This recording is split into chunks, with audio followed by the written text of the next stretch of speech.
Welcome to Sweet Dreams Storytelling, where we unwind, relax, and drift into dreamland. I'm your host, Mike, and I'm so glad you're joining me tonight. Let's get cozy and settle in. Story for this evening is Chapter 1, A Rainy Night. The rain fell in a soft, steady hush, soaking the city streets until they gleamed like rivers of glass. It was the kind of night that blurred the edges of everything, the buildings, the street lamps, even the people who hurried past with their heads bowed and collars upturned. It was a night made for getting lost. Clara Evans trudged along the slick sidewalk, the hood of her coat doing little to keep her dry. She didn't know why she had come out. Maybe it was the oppressive quiet of her empty apartment, or maybe it was the heavy, unnameable ache inside her that had driven her out into the rain. All she knew was that she couldn't stay still. She had to keep moving, as if motion alone could loosen the knot that had formed in her chest. She passed closed shops with darkened windows, restaurants wiping down their tables for the night, and the occasional neon sign buzzing lazily above doorways. The streets she walked were unfamiliar. She had wandered far from the routes she usually knew, but the thought didn't frighten her. In fact, it was almost a relief to be somewhere that felt detached from everything she had left behind. Puddles formed around her boots as she walked, the cold water seeping in. Her fingers, clutching the straps of her bag, had long since gone numb, but Clara hardly noticed. Her mind was elsewhere, on a sense of loss that she could not fully explain. It wasn't a recent heartbreak or the ache of a distant friend. It was something older, deeper, and more elusive, like a word forever on the tip of her tongue. A gust of wind pushed her hair into her eyes, and she paused to brush it away. That's when she saw it. At first she thought it must be a trick of the light, a faint glow at the end of the street, warm and inviting, incongruous against the cold blue night. As she approached, she realized it was a shop, an impossibly old-looking building wedged between a boarded-up pharmacy and a crumbling tailor's. A hand-painted sign hung above the door, swinging gently in the wind. The paint was peeling, but she could just make out the word, "The Bookshop of Forgotten Memories." Clara frowned. She was certain this place hadn't been here before, and yet it felt oddly familiar, like seeing a dream she had once had but forgotten upon waking. The windows were fogged, but inside she could make out the faint outlines of shelves stacked high with books. A dim light flickered beyond the door. A small brass bell hung above the entrance, glinting. Curiosity prickled at her. She should have kept walking. It was late. She was cold, and she didn't even like bookstores all that much. But her feet moved on their own, carrying her across the street. She hesitated for only a moment before she pushed open the door. The bell gave a soft silvery chime, and warmth spilled out around her, washing away the chill. Inside, the shop smelled of old paper, candle wax, and something sweeter, maybe vanilla or lavender. The scent wrapped around her like a forgotten lullaby. She stepped inside, letting the door close behind her with a soft click. The shop seemed larger than it had from the outside, stretching back into narrow aisles of towering bookshelves. Dust motes floated in the golden light, and everywhere she looked, books were crammed into every available space, on shelves, in precarious stacks on the floor, even piled atop battered armchairs. There was no sign of a shopkeeper. "Hello," Clara called, her voice barely louder than a whisper.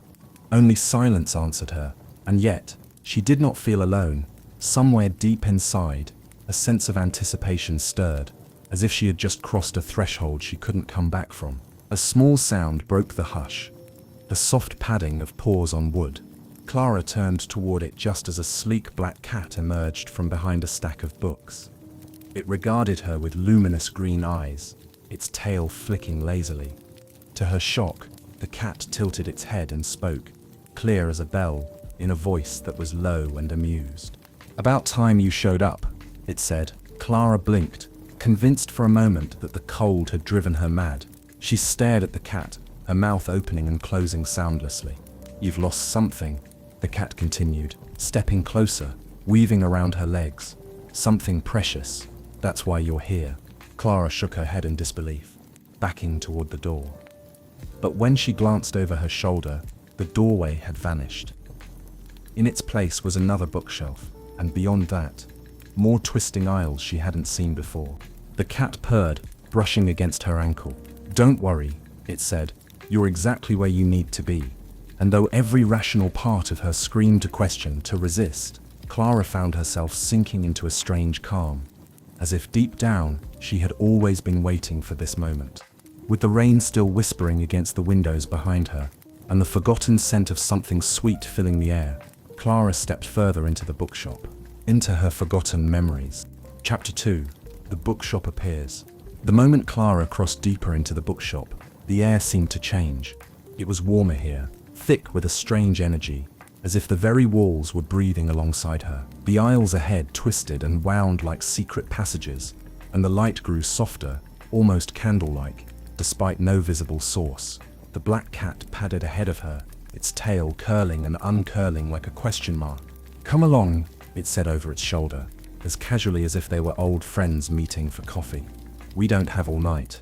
Clara hesitated, casting another glance behind her. The door, if it had ever truly been there, was still missing. She felt a pulse of nervousness in her gut, but it was quickly overtaken by something stronger: curiosity. A low hum of something ancient and forgotten was calling to her. She tucked a damp strand of hair behind her ear and followed the cat. They moved through the first aisle, the books towering over her like sentinels. Some were bound in leather, so cracked and old that the titles were unreadable. Others gleamed strangely under the dusty light, their spines embossed with symbols Clara didn't recognize. She brushed her fingers along them as she passed, and she could have sworn she heard faint whispers trailing after her touch. The cat noticed. Its emerald eyes gleamed with quiet amusement. "They remember," it said simply. "Even if you don't." Clara opened her mouth to ask what that meant, but found the words tangled in her throat. They came to an open space where the shelves gave way to a wide, circular room. Here, a fireplace crackled with a cheerful fire, casting long, dancing shadows across the worn wooden floor. Armchairs, each more threadbare and inviting than the last, circled the hearth. Piles of books were heaped around them in untidy towers, like little kingdoms unto themselves. In the center of the room stood a grand desk, carved with swirling vines and tiny stars. Behind it sat a chair, empty. "Is there someone who runs this place?" Clara asked, her voice low, not wanting to disturb the heavy hush. The cat leapt lightly onto the desk and sat down, curling its tail neatly around its paws. "The shopkeeper comes and goes. It's really the shop itself you need to worry about." "The shop? It chooses who enters," the cat said, tilting its head. "Not everyone can find it. Only those who are ready." Clara hugged her arms around herself. "Ready for what?" The cat's whiskers twitched in something like sympathy, or was it sadness? "Ready to remember," it said. Clara's heart gave a painful thud. She sank into the nearest armchair without thinking, its faded cushions sighing under her weight. She leaned forward, elbows on knees, staring at the fire as if it might hold the answers she couldn't articulate. There was something she had lost. She knew that now with a certainty that vibrated in her bones, not a misplaced set of keys or a forgotten appointment. This was deeper, older, something she had hidden, even from herself. What am I supposed to remember?" she whispered. The cat stretched languidly, then hopped down onto a lower shelf where a scattering of thin, peculiar books rested. It nudged one toward her with a paw. "You'll find it," it said, "but not all at once. Memories are tricky things. They hide. They bury themselves. Sometimes they protect you by staying hidden. And sometimes," the cat's voice dropped to a near purr, "sometimes they call you back when it's time." Clara reached out and touched the book. The cover was soft, almost like worn velvet, and embossed with a symbol that looked like an open eye. The moment her fingertips made contact, she felt a jolt, like a breath she hadn't realized she was holding, suddenly released all at once. Images flared at the edges of her mind, a flash of sunlight on water, the sound of laughter echoing from a place just beyond her reach, and the distinct, overwhelming feeling of belonging, brief and piercing. She jerked her hand back, gasping. "You see?" the cat said, almost kindly. "It's still there." Clara leaned back in the chair, heart pounding. "I don't know if I want to find it," she admitted. The cat jumped lightly onto the arm of her chair, close enough that its bright eyes were level with hers. "You came here," it said simply. "That means a part of you does." Clara closed her eyes for a moment, breathing in the scent of old paper and firelight. She was tired of the emptiness gnawing at her, tired of the blank spaces inside herself. When she opened her eyes again, the cat had already begun padding away down another narrow aisle, flicking its tail once, beckoning. Clara rose to her feet, and this time she followed without hesitation. Chapter 3: Shelves of Dust and Echoes. The farther Clara followed the cat, the stranger the bookshop became. The aisles narrowed, forcing her to walk single file behind Milo. She had finally asked for the cat's name, and he had answered with a small, satisfied purr. The bookshelves now towered so high above her that she couldn't see their tops. They leaned inward as if conspiring together, casting long, crooked shadows that swayed even though the air was utterly still. Clara ran her fingertips along the spines of the books as she walked. Some felt warm to the touch, like stones baking in the sun. Others were cold and brittle, flaking at the edges. She noticed titles stamped in languages she didn't recognize, looping scripts, jagged glyphs, and once a series of tiny, careful images instead of letters. Whispers filled the air, soft and constant, like the sound of a distant tide. Clara paused, pressing her ear close to a particular book with a cracked navy blue cover. A ghost of a voice breathed against her skin. "Remember me." She snatched her hand back with a startled gasp. Milo, perched patiently ahead of her, flicked his tail. "They're not dangerous," he said, with the tone of someone explaining something very obvious to a child. "They're simply awake." "Awake?" Clara echoed, still staring at the shelf. "Memories," Milo said, hopping gracefully up onto a stack of books beside him. "All of them, every forgotten thing, every misplaced moment, some from you, some from others. They rest here until they are found, or until they fade away entirely." Clara turned in a slow circle, taking it all in. The immensity of it struck her. This place wasn't a simple shop. It was a labyrinth, a graveyard, a treasure trove of human memory. Thousands upon thousands of stories, suspended between these dusty walls. "But how will I know which one is mine?" she asked. "You'll feel it," Milo said, "like a thread pulling you forward. The memory wants to return to you as much as you want to find it." Clara wasn't so sure. She still felt the lingering prickle of fear from that whisper against her ear. But she said nothing and kept walking. As she moved deeper into the shop, the light shifted again, dimming until she could barely see a few feet ahead. Shadows crowded the corners. The air grew cooler, and with it came a scent she recognized. The bittersweet smell of rain-soaked earth and old wood. It pulled at something inside her, something fragile and aching. She rounded a bend and entered a new aisle, this one stranger than the others. Here, the books weren't resting quietly. They trembled slightly on their shelves, as if quivering with anticipation. A low hum vibrated through the floor beneath her boots. The whole aisle seemed alive. "Expect this," Milo said, his voice lowering to a near whisper, "is the aisle of lost things." Clara stepped cautiously forward. Titles leapt out at her from the shelves.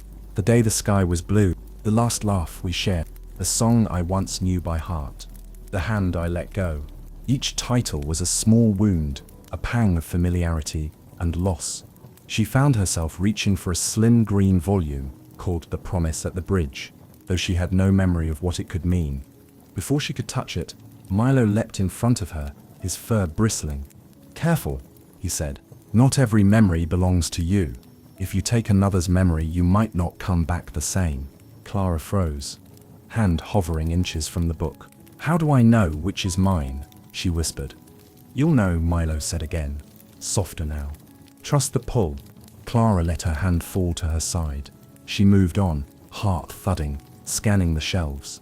So many forgotten things, abandoned or hidden away by people who couldn't bear to carry them anymore. Somewhere in this endless maze, her own forgotten memory waited. She felt it like a tug at her chest, faint but growing stronger with every step. Then ahead, something glinted. On a low shelf, almost hidden between two larger tomes, a small, dusty book pulsed faintly with light. A heartbeat trapped in cloth and paper. Clara knelt before it, her hands trembling. Unlike the others, this book had no title on the spine, only a faint impression, as if fingers had once pressed against it over and over. She reached out. The moment her fingers brushed the cover, warmth flooded up her arm, and a rush of emotions, joy, grief, wonder, fear, swelled so quickly it stole her breath. Milo sat silently behind her, watching. Clara opened the book. A flash of blinding light consumed her vision. The shelves, the cat, the very shop itself dissolved into a blur, and Clara fell forward into a memory not yet remembered. Chapter 4. The Talking Cat. The light faded as suddenly as it had come, and Clara found herself standing once more among the towering shelves of the bookshop. But something had shifted, something fundamental, as if a door had been unlocked deep inside her, one she hadn't even realized was closed. She staggered slightly, catching herself against a nearby stack of books. Her fingertips tingled where they had touched the glowing volume. Her heart was hammering against her ribs, and she had to take a long, shaky breath to steady herself. When she looked up, Milo was sitting calmly a few feet away, his green eyes half-lidded in what could only be described as smug satisfaction. "Well done," he said. Clara stared at him, still reeling. What just happened?" "You touched the memory," Milo said, as if explaining to a very small, very slow child. He leapt lightly onto a low table, his paws silent against the worn wood. It woke up. Clara pressed a hand to her chest. The feeling was still there, a flicker of something alive and yearning inside her. A memory stirred, just out of reach. A laugh, a flash of color, a song she almost knew the words to.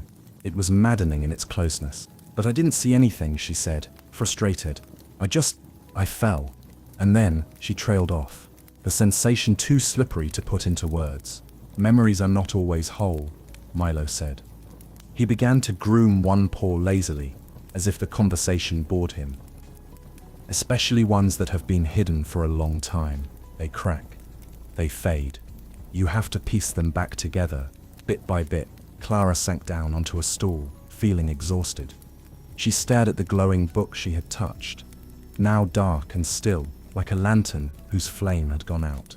"And you," she said slowly, looking at Milo, "you're supposed to help me do that." Milo blinked, then gave a short, rumbling purr. "I am the guide," he said grandly, sitting up straighter. "It is a noble and important role." Clara raised an eyebrow. "You're a cat, and yet, here you are, listening to me," Milo replied, his whiskers twitching. "I'd say that makes me slightly more than just a cat, wouldn't you?" Clara had no answer to that. Logic had abandoned her somewhere back at the entrance of the shop, assuming the entrance even still existed. Everything about this place defied explanation. Talking cats were at best one of the lesser mysteries she was dealing with now. Milo hopped down and padded toward another aisle, his tail flicking in a clear gesture to follow. "You have a choice, you know," he said, without looking back. "You can stay here, poking at memories like a child at a locked door." He paused at the entrance to the next aisle, where the shelves seemed to stretch away into a golden haze. "You can step inside," he finished, voice low and inviting. Clara stood slowly, her knees feeling shaky.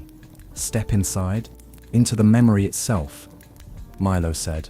"Become part of it, relive it. Find the piece you're missing." Clara hesitated. Every instinct screamed at her that this was dangerous, foolish. She didn't know what was waiting for her inside these memories. Pain. Maybe. Regret. Things she had buried for a reason. But the emptiness in her chest, that aching hollow she had carried for so long, throbbed now, sharp and undeniable. And she knew, with a bone-deep certainty, that she couldn't turn away, not if she ever wanted to feel whole again. "What do I have to do?" she asked, voice steady despite the fear rising inside her. Milo's green eyes gleamed. "Simple," he said. "Find the right book. Open it. Let it take you." Clara looked down the aisle Milo had indicated. The books there shimmered faintly, as if bathed in sunlight filtered through water. A low hum filled the air, vibrating against her skin. "And if I get lost?" she asked, barely above a whisper. Milo's gaze softened. "Just a little." "I'll find you," he promised. For the first time since stepping into this strange, impossible place, Clara smiled. A small, wobbly thing, but real. "All right then," she said. And with a deep breath, she stepped forward, into the waiting shelves, into the unknown, into the memory that had been calling her all along. Chapter 5. The search begins. The golden haze thickened around Clara as she moved deeper into the aisle, books lining either side like silent watchers. The air felt denser here, filled with a quiet, pulsing energy. Every so often, a book would seem to glow faintly when she passed, as if reacting to her presence, inviting her, tempting her. Behind her, Milo's soft paw steps were the only sound. "Not all of them are yours," he said in a low voice. "Many are echoes from other lives. Dreams abandoned. Moments too painful to keep. Memories not meant for you." Clara swallowed hard. "How do I tell the difference?" "You'll know," Milo said simply, trotting ahead of her. "When it's yours, it will feel like breathing." She nodded, though uncertainty gnawed at her. The first book had drawn her in with a jolt of recognition, but now, among so many others, how could she trust herself to find the right one? The aisle opened into a large clearing where several books floated in midair, spinning slowly like planets in orbit. Each emitted a different kind of light, soft blue, fiery orange, shimmering silver. Their covers opened and closed as if breathing, and snatches of sound floated from them: laughter, birdsong, the lilt of a piano in an empty room. Clara moved carefully among them, heart pounding. She reached toward a silver-lit book, but as her fingertips brushed the cover, a deep chill raced up her arm, a memory of someone else's loneliness, not hers. She snatched her hand back. "Slowly," Milo chided gently. He sat at the edge of the clearing, tail curled around his paws, watching her with luminous patience. Clara closed her eyes and steadied her breathing. She tried to clear her mind of fear, of doubt, of everything but the steady pull inside her chest, that aching thread leading her forward. When she opened her eyes, her gaze fell on a book tucked almost shyly between two larger volumes on a nearby shelf. It wasn't glowing brightly like the others. In fact, it looked almost ordinary. A battered brown cover, corners frayed, its spine cracked from too many readings. But something about it called to her, a softness, a sadness that felt unbearably familiar. Without hesitation, Clara reached out and touched it. The moment her fingers brushed the worn leather, the world tilted. The clearing dissolved around her, replaced by a swirl of colors, smells, and sounds that made her dizzy. She closed her eyes, clutching the book to her chest, and when she opened them again, she was somewhere else. Gone were the towering bookshelves and the dusty golden light. She stood now in a sun-dappled forest, the air filled with the smell of pine and damp earth. Birds sang high in the canopy above, and a brook chuckled nearby, winding between mossy stones. Clara spun slowly, taking it all in. The forest was familiar in a way that brought tears to her eyes, though she couldn't have said why. Every leaf, every stone seemed imbued with some half-remembered joy. At the edge of the brook, a small figure was crouched, poking at the water with a stick. A little girl. Clara's breath caught in her throat. The child looked about 7 or 8 years old, her hair wild and tangled, her clothes smeared with mud and grass stains. She wore a necklace made of dandelions strung together with twine, and she was humming softly under her breath, a tune that prickled at the back of Clara's mind. The girl turned slightly, and Clara saw her face, wide-eyed, freckled, full of laughter just waiting to be released. It was her. It was Clara, a younger, unburdened version of herself. For a moment, Clara couldn't move. She felt rooted to the spot by wonder, by a grief so deep it was almost holy. Milo's voice floated to her, though he was nowhere to be seen. "She holds a piece of what you've lost," he said. "But memories are fragile things. You must tread carefully." Clara nodded slowly, though she wasn't sure to whom she was answering. She approached the younger version of herself, with tentative steps, the leaves rustling underfoot. The little girl didn't look up at first. Still absorbed in the world she was creating, arranging sticks and pebbles into intricate patterns by the water's edge. Clara crouched beside her. "Hello," she said softly. The girl looked up, and for a brief heart-stopping moment, their gazes locked. past and present seeing each other fully for the first time. "Are you here to play?" the girl asked, her voice light and clear. Clara almost laughed and cried at once.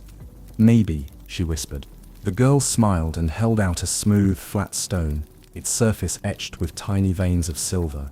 "For the bridge," she said. Clara hesitated and took the stone from her small hand. The moment their fingers touched, a pulse of warmth flooded through Clara, lighting up something long dormant inside her. A memory stirred, vivid and aching. A bridge, a promise made beneath it. Laughter echoing over water. The image slipped away before she could fully grasp it, but she clutched the stone tighter, knowing it was a piece of the puzzle she had come for. The forest shimmered around her, the edges beginning to blur. Milo's voice came again. "Urgent now. Time to go. You can't stay too long." Clara looked at the little girl, at her own younger self, and felt a fierce, protective love well up inside her. "I'll come back," she promised. The girl only smiled, dipping her stick once more into the water, unconcerned. The world dissolved into a whirl of light and sound, and Clara was pulled back through the fabric of memory, tumbling toward the bookshop once more, the stone clutched tight in her hand. Chapter 6. First Glimmer. The return to the bookshop was jarring. Clara stumbled forward, her boots scraping against the warped wooden floor, heart hammering wildly against her ribs. She squeezed her eyes shut for a moment, trying to steady herself, to remember where and when she was. When she opened them, the towering shelves greeted her once again. The golden haze was gone, replaced by the dim, steady glow of firelight and candles. The air was still thick with the scent of paper and lavender, but it felt somehow heavier now, as if the shop itself was holding its breath. Milo was sitting calmly on the desk a few paces away, as if he had never moved. He blinked slowly at her, his expression unreadable. Clara looked down at her hand. The stone was still there, smooth and cold against her palm, streaked with fine silver veins that caught the light. Proof that it hadn't been a dream. Proof that the memory had been real. Her fingers closed around it instinctively, a small, fierce motion. "You did well," Milo said, hopping lightly down to the floor and padding toward her. Most people panic their first time, try to change the memory, grab onto things they shouldn't. Clara tucked the stone into the pocket of her coat and exhaled shakily. It felt so real. It was real. "Of course it was," Milo said, with a small shrug of his sleek shoulders.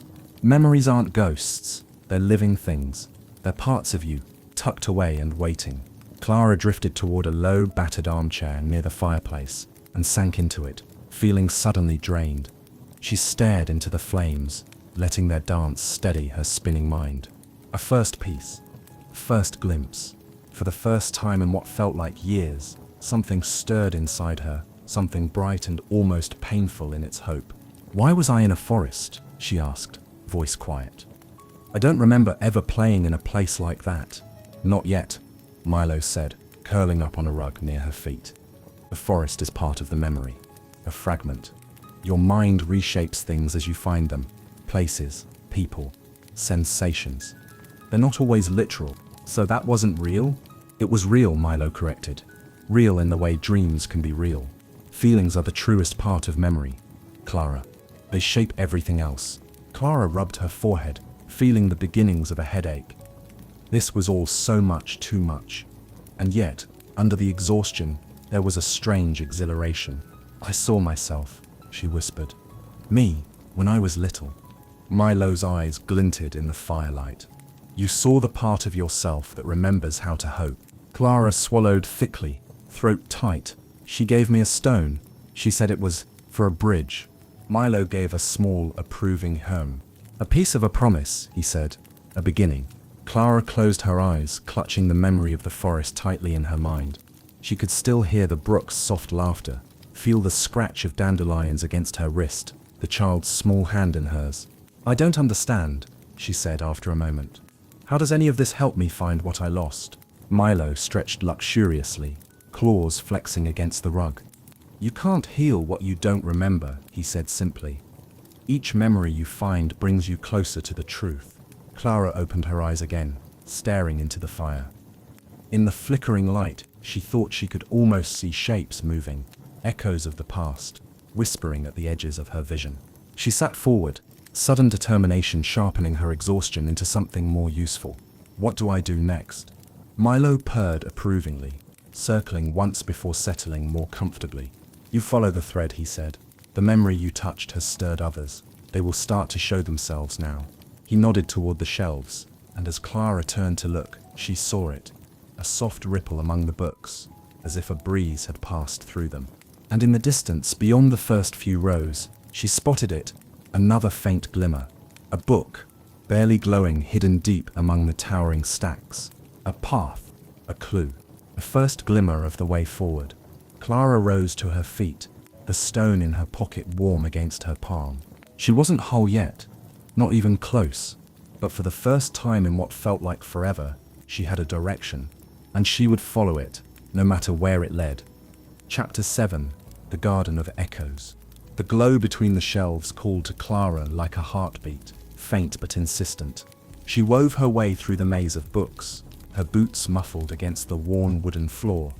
Each step seemed to take her deeper into a place that felt increasingly unmoored from reality. The air grew sweeter somehow, tinged with the scent of wildflowers and something older, something that smelled like memory itself. Milo padded silently behind her, offering no words of guidance this time. This path, it seemed, she had to walk alone. At last, Clara reached a small alcove tucked behind a crooked arch of shelves. Nestled within it was a slender book bound in pale green cloth, almost hidden by the shadows. It pulsed faintly when she drew near, as if recognizing her. She hesitated only a moment before reaching out.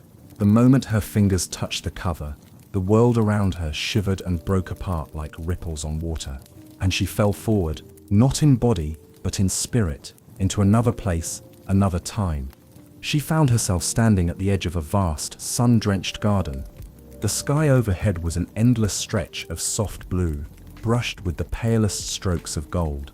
Flowers sprawled in every direction, wild and untamed, roses, foxglove, morning glory, sunflowers, all growing together in riotous color. Their petals quivered in a breeze Clara couldn't feel. But it wasn't the sight that caught her breath. It was the sound. The garden was alive with music, but not in any way she had ever known. Each flower, each vine and blade of grass sang softly. Not words, but notes, delicate and shimmering, weaving together into an endless, aching melody. Clara stepped forward, the grass cool against her ankles, and the song of the garden swelled, as if welcoming her. Somewhere deeper among the blooms, laughter echoed, a pure, bright sound that tugged sharply at her heart. She knew that laugh, knew it the way one knows a half-remembered dream, beautiful and painful all at once. She pushed her way through the flowers, following the sound. Petals brushed against her arms and face as she passed, and with each touch flashes of memory flared at the edges of her mind. A sunny afternoon, the smell of lemonade, the tickle of grass against bare legs, the sense of being loved so fiercely it burned. She emerged into a clearing at the heart of the garden. There, among the golden blooms, stood a figure, blurred at first, as if seen through water. A woman in a simple white dress, her hair lifted by an invisible wind. Clara's breath hitched. The woman turned slightly, and for a moment, her face sharpened into focus. Eleanor. A name burst into Clara's mind, raw and overwhelming. Eleanor, the sister she had loved with all her heart. The sister she had lost, somehow somewhere so long ago that even her name had been buried under layers of grief and forgetting. Tears sprang to Clara's eyes. Her knees threatened to buckle under the weight of sudden, shattering recognition. Eleanor, she whispered. The figure seemed to hear. She tilted her head, listening, though she did not speak. Instead, she stretched out a hand, beckoning. Clara stumbled forward, desperate to reach her, to touch her, to say all the things that had been trapped in her heart for so many silent years. But the moment their fingers brushed, the garden shivered. The flowers' song faltered, and the colors around her dimmed, as if the memory were struggling to hold itself together. The figure of Eleanor flickered, her form growing fainter. No, Clara gasped, reaching for her again. Please, don't go. A voice, Milo's voice, echoed distantly, as if from far away. Memories are fragile. You must take only what you can carry. The garden trembled again, and Clara understood. She couldn't stay here. Not yet. The memory wasn't ready. She wasn't ready, but she could take something. At Eleanor's feet, half buried in the grass, lay a small object, a silver locket, glinting in the fading light. Clara snatched it up without thinking, clutching it to her chest. The world around her shuddered violently, the garden unraveling into shards of golden petals and broken notes of music. And Clara was pulled back, tumbling once more through the fabric of space and memory, until she slammed back into her body with a gasp. She was back in the bookshop, on her knees. The locket was still clutched in her hand, its chain dangling from her fingers. Milo sat a short distance away, his expression solemn for once. "You found her," he said quietly. Clara nodded, tears streaming silently down her cheeks. She looked down at the locket and turned it over in her palm. It was old, tarnished with time. But when she pressed the tiny clasp and opened it, inside was a picture. Two little girls, arms thrown around each other, laughing wildly at something just out of frame. She touched the image with trembling fingers, a deep, bone-deep ache blooming in her chest. A piece of herself had returned. But with it came something else, the sharp, unbearable knowledge that the real journey was just beginning. Chapter 8. A fragment recovered. The fire crackled softly in the distance, but Clara barely heard it. She sat slumped on the floor of the bookshop, the silver locket cupped gently in her palm. Her fingertips brushed the tiny photograph again and again, as if touch alone could anchor her to the memory now stirring inside her, raw, painful, and impossibly precious. Eleanor, her sister, her laughter, her loss. Clara closed her eyes, and for a moment the bookshop fell away, replaced by the ghost of another day, a summer afternoon thick with the buzz of cicadas and the warmth of sun-baked earth. She could see herself and Eleanor racing across a meadow, hair wild, legs bare, laughing so hard their sides ached. No worries, no grief, no walls between them. That had been real. That had been her life. Once. Tears slid silently down Clara's cheeks. How could she have forgotten? How could a bond so fierce, so bright, have been swallowed by darkness so completely? The bookshop around her seemed to hold its breath, the air shimmering faintly as if recognizing the shift within her. Milo approached at last, silent as a shadow. He settled beside her without speaking, his green eyes warm but watchful. "You're beginning to remember," he said softly. Clara let out a shaky laugh that was half a sob. "It hurts. It always does," Milo replied. "The most precious things do." She opened her mouth to speak, but the words tangled and knotted, caught behind the lump in her throat. It wasn't just grief, it was guilt, an ocean of it, swelling inside her chest. "I left her," Clara choked out. "I don't remember why, but I feel it. I left her behind." Milo's tail twitched once, thoughtfully. "Memory is complicated," he said. "It weaves truth with feeling, fact with fear. Sometimes what you remember isn't exactly what happened. Sometimes it's what you believed." Clara clutched the locket tighter. It was cold now, the warmth of the memory fading from its metal surface. "But why would I forget her at all?" she whispered. "How could I have lost something so important?" Milo's voice was quieter than before, almost reverent. "Because sometimes," he said, "when pain becomes too great, the heart buries what it can't survive carrying." Clara squeezed her eyes shut. She hadn't just lost Eleanor, she had buried her. The realization settled over her like a heavy, aching blanket. But underneath it was something else too. Something fragile but fiercely alive. The beginning of forgiveness. Not forgiveness for Eleanor. There had never been anything to forgive there. Forgiveness for herself. Clara pressed the locket to her heart. A soft warmth bloomed through her chest, spreading outward like the first breath of spring after a long, brutal winter. A fragment had been recovered, delicate, imperfect, but hers, and she wasn't going to lose it again. When she finally opened her eyes, Milo was still there, blinking at her patiently. "Is that it?" Clara asked, voice rough but steadier now. "Is that all I have to find?" Milo gave a soft, rumbling chuckle. "Not even close." Clara managed a tired smile. "Of course not."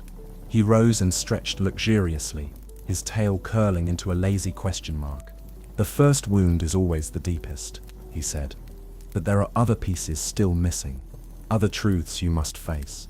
Clara nodded, brushing the tears from her cheeks. She slid the locket carefully into the pocket of her coat, where it clinked softly against the stone she had found before. 2 pieces. 2 fragile lights against the dark. "I'm ready," she said. Milo's eyes gleamed with something like pride. "Good," he said, "because the next memory won't be so willing to be found." He turned, trotting toward the shadowy aisles beyond the firelight.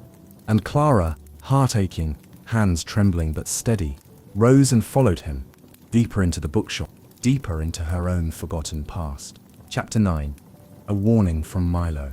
The corridors of the bookshop twisted and stretched around Clara, shifting subtly with every step she took.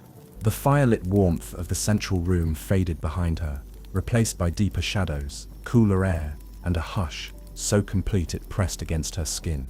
Milo trotted ahead, his black fur almost disappearing into the gloom.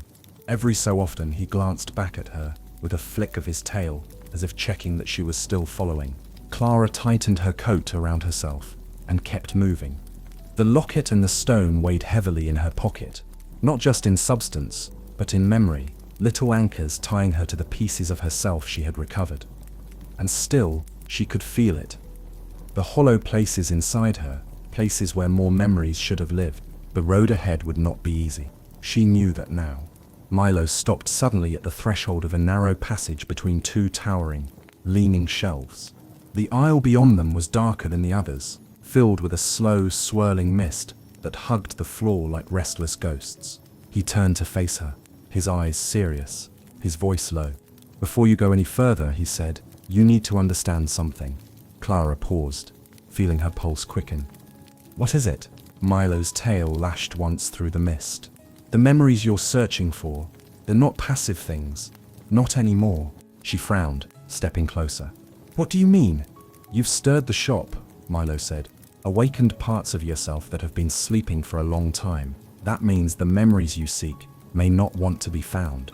They may hide. They may fight." Clara felt a shiver run down her spine that had nothing to do with the cold.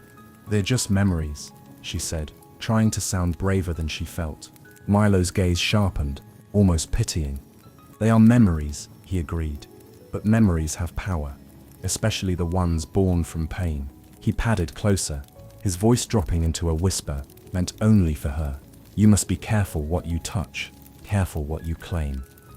Not all of it is ready to be reclaimed. Some things were buried for a reason." Clara swallowed hard, the weight of his words settling heavily in her chest. "Are you saying I shouldn't keep going?" Milo studied her for a long, silent moment. Finally, he shook his head, slow and deliberate. "No," he said. "I'm saying you must go forward, if you want to be whole again. But you need to be ready to face not just the things you've lost." His voice grew softer. "But the reasons you let them go." The mist curled around Clara's ankles, cold and damp. Ahead, the darkened aisle stretched into uncertainty. A small, stubborn flame lit in Clara's chest, the same one that had pushed her through every painful memory so far. "I understand," she said quietly. Milo inclined his head once, solemn and proud. Then, without another word, he turned and disappeared into the mist. Clara hesitated only a moment before following him. Each step she took into the thickening fog felt heavier, the air charged with something electric, something dangerous. The books along these shelves were different, darker, bound in heavy leathers, sealed with clasps or chains, their titles obscured or scratched away entirely. Some of them vibrated faintly as she passed, as if trembling with anger or grief. The whispers were louder here too, not gentle like before, but harsh, broken things. Scraps of voices calling out in anger, in sorrow, in fear. "Come back. You left me. It's your fault." Clara pressed her hands over her ears, trying to block them out, but the voices seemed to come from inside her head now, a chorus of forgotten guilt and grief. Ahead, through the swirling mist, she glimpsed something, a door, an ancient warped wooden door standing free in the center of the aisle, not connected to any wall. It pulsed faintly with a deep bruised light, like a wound refusing to heal.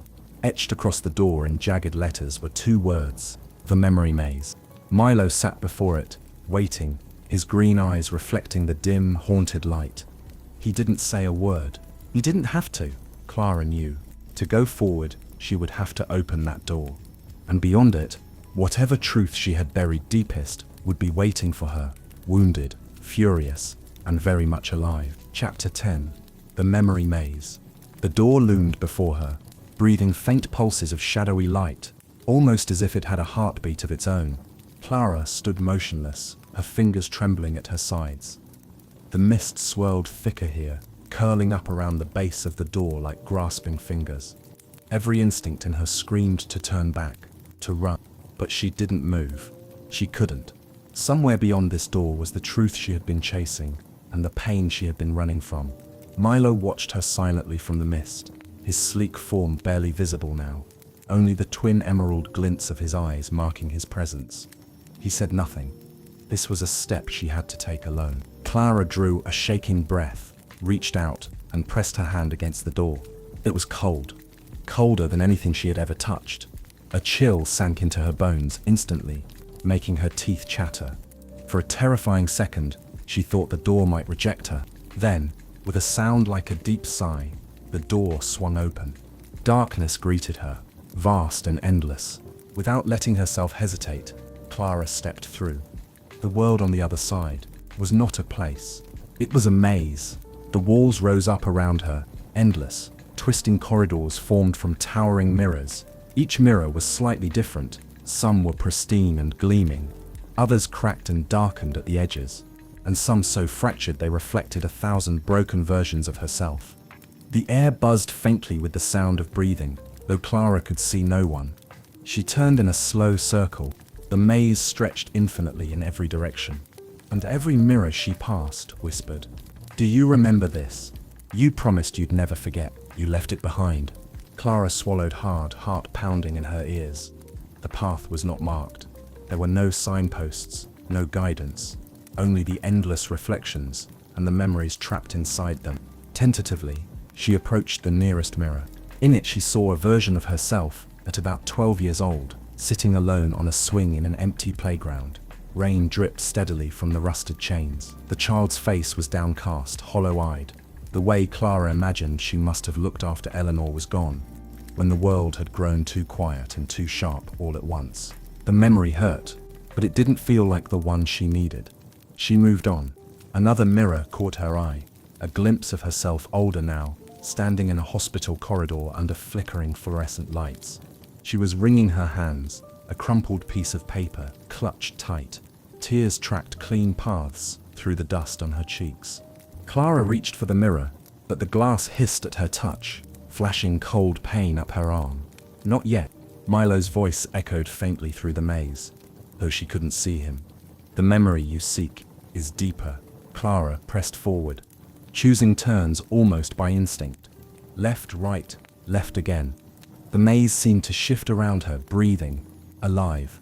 Sometimes the corridors tightened, pressing her between narrowing walls of distorted glass. Sometimes they widened into vast halls filled with endless copies of herself. Some laughing, some crying, some screaming silently. Everywhere the mirrors watched her. At last, she found it. A mirror at the center of a small circular clearing, larger than the others, its frame made of twisted silver vines.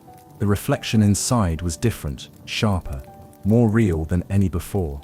She saw herself, a few years younger, standing at the edge of a bridge that arched over a wide, dark river. Her hair whipped in the wind, her hands were clenched at her sides. And beside her, Eleanor, not a memory of a child, but Eleanor as a teenager, vibrant and stubborn and alive. They were arguing. Clara couldn't hear the words, only see the fierce expressions, the way Eleanor shook her head and turned away. And Clara had let her go, had turned her back, had walked away across the bridge without reaching out. Pain stabbed deep into her chest. Hot, nauseating guilt. This was it, the memory she had buried the deepest. She had left Eleanor, truly left her, the night she needed her most. "No," Clara whispered, reaching toward the mirror. "I didn't mean to. I didn't," but the mirror offered no forgiveness. Only truth. Her fingertips touched the surface. The maze groaned around her. The mirrors began to crack, spiderwebbing out from the core. Sharp, shattering sounds filled the air. The entire world trembled. "You have to face it," Milo's voice called again, louder this time, urgent, "or be trapped here forever." Clara pressed her hand harder against the glass, her breath ragged. "I'm sorry," she whispered. "I'm sorry, Eleanor. I didn't know. I was scared." The maze let out a final, deafening crack. The silver-framed mirror shattered completely, and light poured out of it, blinding and warm. Clara was pulled forward, swallowed by the light, the weight of grief and forgiveness rushing through her in a wave that left her gasping. When she opened her eyes again, she was back in the bookshop, collapsed against a shelf, the locket still around her neck, her hands scraped and bruised from the fall. Milo sat beside her, his green eyes shining with something that looked almost like pride and sadness. "You did it," he said softly. Clara curled her fingers against the floorboards, grounding herself. "I left her," she whispered. "I walked away." Milo nodded once, solemn. "You made a mistake." Clara squeezed her eyes shut against the tears. "I can't fix it." "No," Milo agreed. "But you can remember, you can honor her." Clara pressed a hand to her heart, feeling the brokenness there, but also a growing, healing warmth. The maze had given her the truth. It had broken her, but it had also freed her, and now she could begin to make herself whole. Chapter 11. The Shadow in the Maze. For a long time, Clara simply sat there on the floor of the bookshop, breathing. The air was heavy with dust and candle wax, but it was real, solid beneath her hands. And for the first time since stepping through the doors of the bookshop, she felt a small shard of herself click back into place. But the peace didn't last. The hairs along the back of her neck prickled. Somewhere close, but unseen, something stirred. Something darker than the shifting shadows of the shelves. Something that had been waiting. Clara pushed herself unsteadily to her feet, wiping the tears from her face. Milo had disappeared again into the maze of books, but she felt him watching, giving her space for what had to come next. The lights overhead flickered. A low, whispering wind wound through the shop's twisted corridors, carrying with it a sound that made Clara's blood run cold. Footsteps, slow, deliberate, echoing unnaturally through the aisles. She turned, heart hammering, and saw it, a figure, stepping out of the mist. For at first glance it looked like her shape, her height, her movements. But as it drew closer, Clara could see the differences. The figure's features were warped, its edges blurred like a smudged charcoal sketch. Its eyes were hollow, black as ink. Its mouth, when it smiled, was too wide, too cruel. The shadow had found her. It stalked toward her with the careful patience of something that knew there was no rush, that escape was impossible. Clara backed up, instinctively, her pulse a frantic drumbeat in her ears. "What are you?" she whispered. The shadow tilted its head, mimicking her. "What are you?" it repeated, but its voice was wrong, low, broken, like an echo twisting into something monstrous. Clara's back hit a bookshelf. No more room to retreat. Milo's voice floated to her from somewhere unseen, calm but urgent. "It is not a memory, Clara. It is the fear inside your memory, the guilt, the self you thought you had hidden." The shadow took another step forward. Its movements were jerky now, splintered, as if it was struggling to hold its form. Clara's hands fumbled at the pocket of her coat, finding the locket and the stone. Small, warm anchors, proof that she was more than her broken pieces. The shadow snarled, its form flickering, angered by the light she carried. "You left her," it hissed, the voice splitting into a chorus of accusations. "You ran. You forgot. You don't deserve to remember." Clara squeezed the locket so hard it bit into her palm. "I didn't forget," she said, her voice shaking but growing stronger. "I tried to survive." The shadow flinched. Clara took a trembling step forward. "I made mistakes," she said. "I was scared. I ran away from my pain, from her, but I'm not running anymore." The figure screeched, a sound like tearing metal, as its form warped further, becoming less human, more shadow than substance. Clara pulled the locket from her pocket, holding it up. The photograph inside caught the flickering light, the two little girls laughing, alive. The truth was simple, sharp, and beautiful. "I loved her," Clara whispered, "and even if I forgot for a while, even if I buried it, She never stopped being part of me. The shadow recoiled, twisting violently, its form shredding at the edges. The aisles around Clara shuddered and groaned. The wind rose into a howl, but Clara held her ground. She stepped closer, heart hammering, feeling something in her chest split open, not in pain, but in release. The locket's silver gleamed. The warmth of her recovered memories wrapped around her like a shield. The shadow let out one final wailing cry, and shattered. Fragments of darkness scattered through the air like ash. The mist dissolved. The floor beneath her steadied. Silence fell. Clara stood alone in the aisle, the locket still pressed against her heart. Milo padded out of the shadows then, silent and watchful. He sat down a few feet away, tilting his head. "You did it," he said simply. Clara nodded, exhausted to her very bones, but stronger than she had been before. "I faced it," she said. Milo's whiskers twitched. "Facing it doesn't erase it, but it changes what it becomes." Clara looked down at the locket. The picture inside seemed brighter now, more real. She had carried her pain like a wound for so long. Now she would carry it like a scar, a mark of survival, of love that had endured even through forgetting. The shop around her shifted again, the books rustling like leaves, the floorboards humming faintly, as if acknowledging her victory. And somewhere in the distance, a new glimmer of light appeared between the shelves. The next memory, waiting. Clara drew a long breath and lifted her chin. She was ready to continue, no matter what waited next. Chapter 12.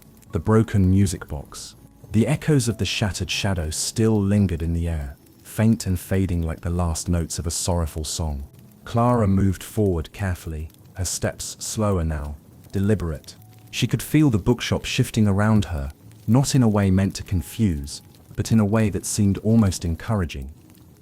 The shelves no longer loomed so oppressively. The aisles seemed to gently open before her, leading her deeper. Milo padded at her side silently, his green eyes gleaming with approval, but also with caution. The battles inside oneself were never truly over, only transformed. Ahead, nestled atop a low pedestal between two curving shelves, Clara saw it. A small, battered music box. It was simple in design. The wood faded and cracked with age. A delicate golden key was stuck into its side, tarnished and bent slightly. Dust coated its surface, yet when Clara stepped closer, a thin, almost inaudible tune seemed to leak from it. Fragmented, broken, a song that once might have been beautiful. Clara reached out and brushed the dust away with her fingertips. The music box trembled under her touch. The tune stumbled and stuttered but grew a little stronger, as if recognizing her. Milo circled the pedestal once, his voice a low murmur. "This memory is delicate," he said. "More fragile than the others you faced. Handle it with care, or risk losing it forever." Clara swallowed hard. She knew instinctively this wasn't a memory of tragedy or fear. It was something tender, something precious, something she had buried because the loss of it had simply been too painful to bear. She turned the golden key with shaking fingers. The music box creaked, then clicked into motion. The melody spilled out, broken at first, then weaving itself back together, note by trembling note. The world around her blurred again, but this time it was a gentler shift, a soft folding of reality, like falling into a dream.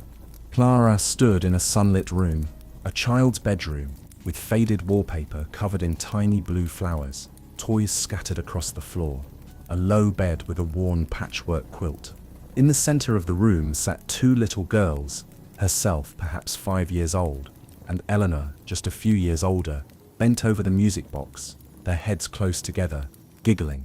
The melody was clear here, sweet and lilting, weaving through the afternoon light, like a spell. Clara watched, tears prickling her eyes. She remembered this, not the details, not the date, not the words, but the feeling, the simple, radiant joy, the safety of it, the unbreakable bond between two sisters who believed in that moment that nothing bad could ever touch them. Little Clara laughed as Eleanor gently turned the key again, and the music started up once more, slightly too fast, slightly too clumsy, but it didn't matter. The music was theirs, and tucked inside the music box, Clara remembered now, had been a secret compartment, a tiny velvet pouch containing a treasure they had made. A pair of matching friendship bracelets, crafted from string and beads stolen from Eleanor's craft kit. A promise, sealed in childhood innocence. We'll always be together. The words floated back to Clara now, faint but true. Tears blurred her vision. Because they hadn't stayed together, life, grief, fear, they had broken them apart. But the love had never gone. It had only been waiting. Like the music, like the memory. Clara moved closer to the scene, her hand trembling. The younger versions of herself and Eleanor didn't see her, caught in their perfect, glowing world. Gently, Clara reached for the music box. Her fingers brushed it, and the younger Clara and Eleanor froze, the image flickering like an old film strip catching on its reel. The room around her dimmed. Milo's voice, low and urgent, echoed faintly. Take the memory, carry it, let it heal, not haunt. Clara took a deep, steadying breath and lifted the tiny velvet pouch from the music box. It felt impossibly light, impossibly important. The moment her fingers closed around it, the bedroom dissolved into golden mist. She stumbled back into the bookshop, blinking against the sudden dimness. In her hand, the velvet pouch remained, worn and faded, but real. Inside, when she opened it with shaking fingers, two delicate, childish bracelets lay curled together like sleeping creatures. Clara laughed, a soft, broken sound. Not out of sadness, out of wonder. She slipped one of the bracelets over her wrist. The string loose now, the beads faded but still bright enough to catch the candlelight. Milo stepped forward, brushing against her ankles in a rare gesture of affection. You remembered something beautiful, he said. Clara nodded, brushing a tear from her cheek. I thought it was all pain, she whispered. I thought everything I lost was just grief. Milo's green eyes gleamed. Even sorrow, he said, is born from love. Clara clutched the velvet pouch to her heart. Inside her, something fragile but unbreakable stitched itself back together. The past was not a wound to hide. It was a story to carry, and Clara was ready to remember all of it. The joy and the sorrow both. Ahead, the shelves shifted once more, opening a path toward whatever memory awaited her next. She took a deep breath, and she walked forward, no longer afraid of what she would find. Chapter 13. A Name Remembered. The bracelet sat light as a whisper on Clara's wrist. She walked through the shifting bookshop, feeling the tug of something strong, something inevitable, drawing her deeper into its labyrinth heart. Every step she took was steadier now, more certain. She wasn't just wandering anymore, she was remembering, and the memories, it seemed, had been waiting for her. The air grew warmer again as she moved forward, the thick mist thinning into a soft haze. Candlelight flickered along the shelves, casting long, reaching shadows across the floor. Above her, somewhere unseen, a low, sweet hum vibrated through the rafters. Not music exactly, but the memory of it. The bookshop itself seemed to be breathing with her, welcoming her, encouraging her onward. Milo trotted silently at her side, but he said nothing. There was no need. She knew what was coming. At the far end of a wide, circular room stood a pedestal, and upon it rested a single, heavy tome. The book was unlike the others she had encountered. This one was deep blue, almost black, with a spine thick enough to contain a lifetime. Its surface shimmered faintly, as though stitched together from threads of memory and moonlight. Clara stepped forward, heart hammering. As she approached, she saw it, her own name, etched into the cover in fine silver script. Clara Evans, and below it, another name, woven in smaller, delicate letters. Eleanor Evans. Her breath caught sharply. The final missing piece slid into place, with a soft, devastating click. Eleanor wasn't just a figure in the mist of her forgotten past. She had been everything. A sister, a friend, a promise. Clara reached out, fingers trembling, and touched the cover. The book opened itself, not with a flutter, but with a slow, deliberate unfurling, revealing page after page filled with fragments of memory. Eleanor's laughter ringing out under a canopy of stars. Hands clasped together in a crowded schoolyard. Whispered secrets passed between beds across the darkened bedroom they shared. A rainy afternoon, huddled under a single bright yellow umbrella, soaked through but still laughing. The broken day, The day of the argument at the bridge, when everything had cracked apart. Tears streamed down Clara's cheeks. She had tried to survive the loss by forgetting, had locked every tender moment away, because it hurt too much to remember the love that had been ripped from her life. But forgetting hadn't saved her. It had only hollowed her out, leaving her adrift for years without knowing why. Now, standing before the book that was her own story, she understood. Remembering Eleanor wasn't the wound. Forgetting her had been. Clara traced Eleanor's name with a reverent fingertip, a whisper escaping her lips like a prayer. Eleanor. The bookshop around her responded, the walls sighing, the lights warming, as if the very building exhaled alongside her. Milo moved to her side, his gaze solemn. You found her, he said. Clara smiled through her tears. No, she corrected softly. I remembered her. Milo's tail flicked once in quiet satisfaction. That, he said, makes all the difference. Clara closed the book carefully, holding it against her chest. It was heavier than she expected. Not in weight, but in meaning. Inside it were all the pieces of Eleanor she had once tried to bury. The joy, the laughter, the heartbreak, the promises they had made as children under a summer sky. Promises that even death could not truly erase. The locket still hung around her neck. The friendship bracelet still circled her wrist. And now she carried Eleanor's memory openly, not as a burden, but as part of herself. The shelves shifted again, this time opening not into another maze or mist-filled corridor, but into a long, quiet hallway lined with tall windows.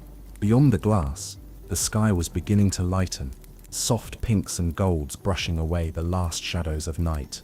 The end of the bookshop was near, the end, and the beginning. Clara turned to Milo. Is it time? She asked. Milo's green eyes gleamed, proud and a little sad. Almost, he said. One final memory awaits you. Clara straightened her shoulders, feeling a deep, steady calm settle inside her. She was ready for the last memory, for the truth she had hidden even from herself, for the dawn that was waiting beyond the bookshop's walls. And this time, she would face it without fear. Chapter 14, The Door of Regret. The hallway stretched long and narrow before her, gilded with the soft blush of approaching dawn. Each step Clara took echoed quietly on the worn wooden floor. Her fingers brushed against the cool glass of the tall windows as she walked, grounding herself in the solidness of the shop, the last few moments within its breathing walls. Ahead she could already see it. A door, not like the others she had passed, not hidden or waiting to be unlocked. This door stood tall and alone at the end of the hallway, and everything about it demanded attention. It was carved from dark, heavy wood, thick veins of black and silver running through it like old scars. Etched deep into its surface, almost burned into the grain, were two simple, merciless words. Regret room. Clara stopped a few feet away, her chest tightening. Milo appeared beside her in the growing light, his sleek fur ruffling slightly in a phantom breeze. He didn't speak, but his presence was steady, a silent reminder that she wasn't alone. Even now, Clara stared at the door. She didn't need Milo to tell her what this was. She knew it was the place she had avoided even within her own heart. The door she had built stone by stone out of guilt, fear and self-punishment. The one place where the memory wasn't only about what had been lost, but about what she had failed to do. She stepped closer. Her hands shook at her sides. A heavy iron handle waited for her touch. Above it, small words were etched so finely that she had to lean close to read them. Only through regret can forgiveness grow. Her throat burned. Milo spoke at last, his voice low and certain. You can still turn back. Clara shook her head. No, not this time. Without hesitating further, because if she paused even a second longer, fear might paralyze her. Clara reached out and gripped the iron handle. It was cold, so cold it stung. The door swung open with a slow, groaning creak. Inside there was no grand room, no shimmering mist, no beautiful garden or haunting maze. Just a simple wooden bridge under a grey, washed-out sky, the very same bridge from the memory she had glimpsed inside the maze. The river below was dark, swollen with rain. The trees stood stripped bare by winter winds. The world felt empty, waiting, and standing at the center of the bridge, just where Clara remembered, was Eleanor. Not the soft, laughing Eleanor of her childhood memories. Not the blurred figure from the Garden of Echoes. This Eleanor was clear, solid, and heartbreakingly real. She looked older than Clara remembered, heavier with grief, guarded around the edges. Her arms were crossed tightly over her chest. Her mouth was set in a hard line, but her eyes, oh, her eyes, they were so full of sadness, it made Clara's knees buckle. She stepped forward slowly, afraid to speak, afraid that any sound would shatter this delicate, terrible moment. Eleanor turned to look at her fully. "You left," Eleanor said simply. No accusation, no rage, just the naked, unbearable truth. Clara swallowed hard, her voice catching. "I was scared." "I needed you," Eleanor said. "I know," Clara whispered. "I know." Tears blurred her vision, but she blinked them away fiercely. She wouldn't look away this time. She wouldn't run. "I was angry," Eleanor said, her voice breaking now. "I was so angry at you for leaving, but I understand now." "I do." Clara staggered forward, closer and closer until she stood only a breath away. "I never stopped loving you," Clara said hoarsely. "Even when I forgot, even when I buried everything, I loved you. I love you." Eleanor's face softened. A single tear slid down her cheek, but she smiled. Not the wide, reckless grin Clara remembered from childhood, but something gentler, sadder, braver. "You're forgiven," Eleanor said. The words sank into Clara like warm sunlight after endless cold. The river below them rushed on, steady and strong. The bridge, this place of parting, shimmered slightly, like heat rising off pavement, as if the memory itself were beginning to heal. Eleanor reached out and clasped Clara's hand. The touch was solid, real, no illusions, no dreams, just the unbreakable bond between two souls who had loved each other, imperfectly, fiercely, truly. The world around them began to dissolve. The greys bleeding into soft gold, the bare trees bursting with ghostly blossoms. The door of regret no longer loomed. It was simply a doorway now, a passage into the future. When Clara blinked again, she was back in the bookshop. She stood tall now, strong in a way she hadn't felt in years. Milo sat nearby, his tail flicking once, his eyes warm and bright. "You carried it," he said. "You faced it. You forgave." Clara nodded. She felt lighter, yes, but also fuller. The grief would never vanish. The ache would always remain. But it no longer chained her, it shaped her, and that was enough. Ahead, the shop was changing once more. The shelves pulling back, the light growing steadily brighter, until a final doorway appeared. The way out. Milo rose and padded to her side, pressing briefly against her leg. "You're almost ready," he said. Clara smiled, wiping the last of her tears away. "I am ready," she said. She slipped the locket back over her heart, tightened the friendship bracelet on her wrist, and with her sister's memory shining steady inside her, Clara stepped toward the final door, toward the morning that was waiting beyond it. Chapter 15. A Conversation Across Time. The final door stood ahead, bathed in a warm, golden light. Unlike the others she had encountered in the bookshop, this door was simple, unmarked, without carvings, without warnings. It radiated a quiet invitation rather than a challenge. It was waiting for her, and somehow Clara knew, beyond it lay not another trial, but something else. Something she hadn't dared to hope for. A farewell. A beginning. Milo stood beside her, his sleek black fur catching the soft light. He watched her closely, saying nothing, offering her the choice in silence. Clara placed a steady hand on the door. It opened soundlessly at her touch. She stepped into a meadow blanketed with wildflowers, their colors blurring and shifting in the breeze, 1,000 memories woven into living bloom. The sky above was vast and endless, painted with the deep pinks and golds of early sunrise. And standing in the center of it all, bathed in the first light of morning, was Eleanor. No longer a fractured memory, no longer a ghost flickering between sorrow and shadow. Eleanor stood as she had once been, laughing, bright, whole. Clara felt her breath catch in her throat. This wasn't a memory, not exactly. It was something rarer, a conversation offered across the fragile boundary between remembrance and reality. A final chance. Eleanor smiled, her face full of such familiar mischief and gentleness that Clara's heart ached in the sweetest way. You made it, Eleanor said, her voice as clear and bright as birdsong. Clara laughed through the tears rising in her throat. I thought I'd lost you. You did, Eleanor said, stepping closer. But only for a while. Clara closed the distance between them until they were only a breath apart. She wanted to reach out, to hold her, to stay forever in this golden place. But some part of her knew that wasn't the point. The point was not to cling. The point was to remember and carry forward. I missed you, Clara said, voice cracking. I missed you too, Eleanor said, reaching out to brush a strand of hair from Clara's face, a touch so light it might have been a breeze. But I was always with you, even when you couldn't see me. Clara clutched the friendship bracelet on her wrist, feeling its worn threads against her skin. I was so scared, she admitted. Scared that remembering you would hurt too much. Eleanor's eyes softened. It does hurt, she said gently. But it also heals. Clara nodded, the truth of it settling deep inside her chest. The meadow around them shimmered, the colors deepening, the flowers swaying in a music that only memory could make. You have to go back, Eleanor said after a moment, her voice tinged with sadness but also pride. There's more life waiting for you. Clara felt a pang of longing. But what if I forget again? Eleanor's smile widened, brilliant and fierce. You won't, she said.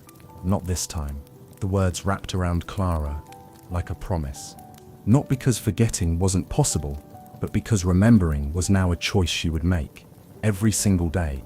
To honor, to love, to carry. Eleanor stepped back, the distance between them growing. Clara's heart squeezed tight. Goodbye, she whispered, the word breaking and healing all at once. Eleanor raised a hand in farewell. Goodbye for now, she said, but I'm always with you. The light brightened, wrapping Eleanor in a warm glow, and then, like morning mist burning away under the sun, she was gone. The meadow faded, the flowers melted into golden light, and Clara stood once more before the final door, her hand pressed against her heart, her eyes shining with grief. Yes, but also with peace. Milo rubbed against her leg, a low, comforting purr rumbling from his chest. You are ready, he said. Clara smiled through her tears. Yes, she whispered. I am. And with her heart full of memories, not as chains but as wings, she stepped forward toward the new morning that waited for her. Chapter 16. The Final Memory. The final door drifted shut behind Clara with a soft click, like a heartbeat settling into a calmer rhythm. The world around her shifted once more, not with the dizzying disorientation of before, but with a gentle easing, like slipping into a dream she was no longer afraid of. The bookshop was changing too. The shelves no longer twisted and loomed, but stood in orderly, sun-dappled rows. The ceiling stretched upward into an endless soft blue, like a morning sky cracking open after a long night. The floor beneath her boots felt warmer, sturdier, as though she was finally walking a path meant just for her. Ahead, nestled on a pedestal bathed in morning light, sat a single slim book. It was smaller than the others she had touched, bound in soft white cloth. It looked almost delicate, almost shy, unlike the heavy tomes of sorrow or the battered volumes of loss. This book seemed to shine gently, as if carrying a secret it was eager to share. Milo sat a few feet away, calm and expectant. Clara approached the book slowly, reverently. She didn't have to ask this time. She knew. This was the last piece of herself she needed to find. The part not rooted in grief or regret, but in joy, in love, in the light she had almost forgotten she had ever carried. She rested her hand lightly on the cover. It opened under her touch, blooming like a flower. The memory swept over her like a warm breeze. She stood in a sunlit kitchen, her childhood home, the scent of baking bread and fresh-cut flowers thick in the air. Sunlight poured through the windows, splashing across worn wooden counters and a cluttered kitchen table. And there they were, her mother stirring something on the stove, her father reading a battered novel by the window, and Eleanor, radiant, alive, leaning against the counter, grinning as she licked a smear of frosting from her finger. Young Clara sat at the table, swinging her feet above the floor, a crayon clutched tightly in her small hand as she worked on a messy, vibrant drawing. Laughter bubbled through the room, real and bright, wrapping around them like a ribbon of gold. It wasn't a grand moment. It wasn't a dramatic scene of triumph or tragedy. It was just light, simple, beautiful. A snapshot of the wholeness Clara had once carried effortlessly, before fear and loss had carved it away. Tears blurred Clara's eyes, but she smiled, wide and real, letting herself drink it in. The chatter, the clatter of pans, the sunlight dancing dust motes through the air. This was the memory she had thought lost forever. Not the day everything fell apart. Not the last goodbye, but the love that had existed before the breaking. The love that had made the breaking matter. The love that was still inside her, waiting patiently to be remembered. Clara stepped forward, drawn to her younger self. She leaned over the table, seeing the crayon drawing more clearly now. A chaotic, colorful depiction of her family, her parents, herself, and Eleanor, all holding hands under a giant smiling sun. At the bottom, scrawled in messy, earnest letters, were the words, "Together, always." Clara reached out and gently laid her hand over the drawing. The memory pulsed warmly under her touch, not to drag her in, not to trap her, but to anchor her. She wasn't losing it again. She was carrying it with her. The world around her brightened, the edges of the kitchen softening into misty light. The memory had done its work. It had come back to her, and this time, it would stay. Clara blinked, finding herself once more in the bookshop. The slim white book rested gently in her hands, humming with quiet, steady life. Milo leapt lightly onto the pedestal beside her, watching her with those wise green eyes. "You found it," he said, a note of deep satisfaction in his voice. Clara hugged the book to her chest, smiling through her tears. "I found me," she said softly. The shop seemed to sigh in contentment around her. The walls glowed golden. The air shimmered with a sense of peace, of completion. Far ahead, a new doorway had appeared, not heavy or dark, but open and filled with soft light. The way out, the way forward. Milo stretched luxuriously, as if waking from a long nap. "Time to go," he said. Clara looked around the shop. This strange, magical, beautiful place that had broken her and rebuilt her all at once. "Will I ever find it again?" she asked. Milo flicked his tail. "Only if you need to," he said. "But I think you've remembered enough to carry yourself forward now." Clara smiled. She touched the locket at her neck, the bracelet at her wrist, the slim book against her heart. She was ready. She stepped toward the doorway, toward morning, toward life. Chapter 17. The shop fades. Clara stood at the threshold of the open doorway, the soft morning light spilling across her face. Behind her, the bookshop of forgotten memories hummed low and steady, like the last lingering note of a song drawing to an end. For a moment, she hesitated, not out of fear, not out of sadness, but because she understood now, truly understood what this place had been. A sanctuary, a mirror, a bridge between her brokenness and her healing. She turned slowly to look back. The bookshop had already begun to change. The shelves, once endless and towering, now stood shorter, fewer, their lines softening into haze. The books, countless thousands of them, shimmered where they rested, some snapping closed with a soft sigh, others simply dissolving into motes of golden dust. Clara could feel the magic loosening its hold, unraveling itself from the corners of her mind, returning to wherever it had been spun from in the first place. The bookshop had never been built of wood and nails. It had been built from memory, from longing, from the fierce, aching need to heal. And now, it was letting her go. Milo appeared at her side one final time. He looked the same, sleek, black, mischievous, but there was something different in his eyes. A softness, a pride, a farewell. "Will you be all right?" he asked, tilting his head. Clara smiled, a true, steady smile. "I think I will be," she said. Milo blinked slowly, his tail curling around his paws. "You'll still have hard days," he said. "Memories can still hurt, but now you'll know how to carry them." Clara knelt and reached out to scratch behind his ears. He allowed it with a dignified purr. "Thank you," she said, voice thick with emotion. He leaned into her hand for a brief moment, then stepped back, his green eyes gleaming. "Remember, Clara Evans," he said, "love does not disappear, it simply waits." She pressed the locket at her throat, feeling its warmth, its weight. Eleanor's laughter echoed softly in her heart. Not a wound, but a song. The bookshop's walls faded to mist. The floors dissolved into golden beams. Even Milo grew hazy at the edges, like a dream slipping gently out of reach. Clara turned toward the light, the friendship bracelet loose and familiar on her wrist, the slim book of memories cradled against her chest. She took one step through the doorway, and the bookshop of forgotten memories, the place that had found her when she needed it most, vanished behind her without a sound. She stumbled forward onto the same rain-slicked sidewalk where it had all begun, but everything was different now. The rain had stopped, leaving the streets shimmering under the early morning sun. The air smelled of wet earth and fresh beginnings. And inside her, where the emptiness had once lived, there was now something solid and warm. A foundation, a memory, a life still unfolding. Clara looked up at the sky, impossibly wide, impossibly new. She smiled, not a small, cautious smile, but a real one.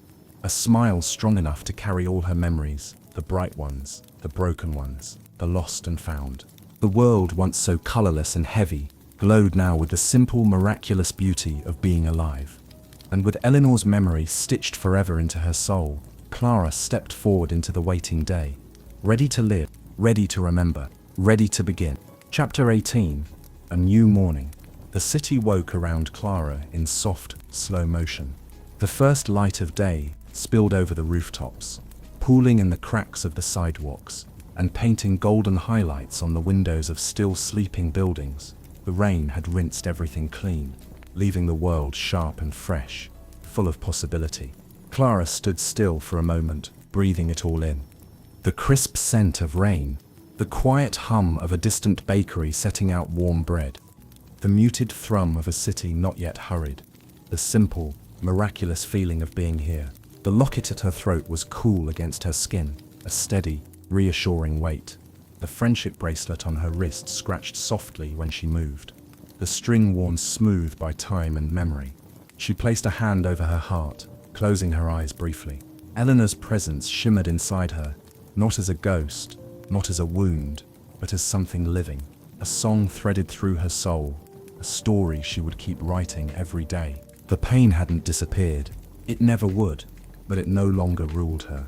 It shaped her, made her stronger, made her braver, made her whole. Clara opened her eyes and smiled. There was no sign of the bookshop. No hidden door tucked between alleyways. No flickering sign, waiting to be found. It had done what it needed to do, and moved on, like a dream that lingers only in the important places inside you. She thought of Milo, of his bright green eyes and his quiet wisdom. Maybe someday, someone else would find the bookshop when their heart grew too heavy. Maybe it would find them. Clara pulled her coat a little tighter around herself and began to walk. Not away from anything, not anymore, but toward sunrises and thunderstorms, toward laughter and sorrow, toward new memories that would one day sit alongside the old ones, woven into the fabric of her life. As she turned a corner, a burst of birdsong filled the air. Clara lifted her face to the sky, letting the morning warmth kiss her cheeks. She didn't know what would come next. She didn't have all the answers, but she didn't need them. She carried her memories now, every one of them, like a constellation lighting her way. She was not lost. She was not broken. She was alive. And for the first time in a long, long time, that was enough. She stepped forward into the new morning, her heart wide open to whatever waited ahead. The bookshop of forgotten memories had given her back the one thing she had thought she could never find again, herself, and she was ready to live. The end. Thanks for spending this quiet time with me here at Sweet Dreams Storytelling. I hope you're feeling relaxed, peaceful, and ready for a restful sleep. As we say goodnight, let the calm background music guide you gently into dreamland. Sweet dreams. Before you go, don't forget to like the video and subscribe, and until next time, rest well.